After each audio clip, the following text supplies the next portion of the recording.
I never auditioned for something like that. I didn't audition for until many, many years later, when I wasn't under contract to Universal anymore, and they started to do that. But basically, they would just say, there's a Columbo, and I don't even think they said, do you want to do it? I said, there's a Columbo, it starts this way, here's the script. I was under contract, and my contract was a very different thing. They had just gone from Review Pictures to Universal, and that's when the really heavy contract playing stuff started.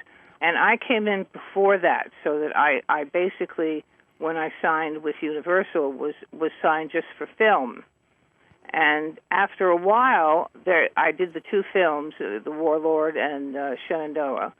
And I went to them and I said, please, can I just do more stuff, anything? And I think the Columbo might have been the first one I did of television for Universal Review. Because I wasn't working, I had this fabulous contract and everything like that, but I wasn't working. I wanted to ask them to put me in more things so that I could get more experience and learn more. I was working at the time. I was living and working at the time also in New York, modeling and doing commercials and also doing live television, which was quite an experience because I really had a lot of freedom.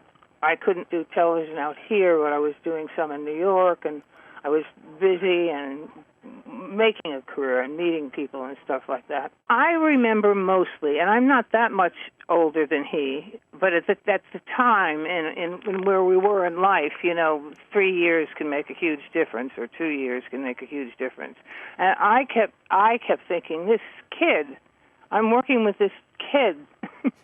When he wasn't Steven Spielberg yet, he was under contract, I think, to Universal at that time and doing a lot of their television shows. And he was wonderful to work with. And he was very good, and he didn't push, and he didn't, as I remember, make anybody do things that didn't make sense to them or anything like that. But I also remember thinking, this is a child. I'm working with a child. Because, again, I know I said this before, but Steven was, as I remember, not a person who tells Peter or myself, what to do with it.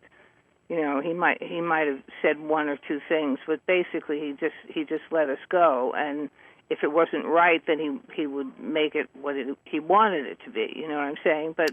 But my memory is that it all went just so smoothly. I was so surprised when I kept hearing recently, or within the last few years, that was considered sort of a classic.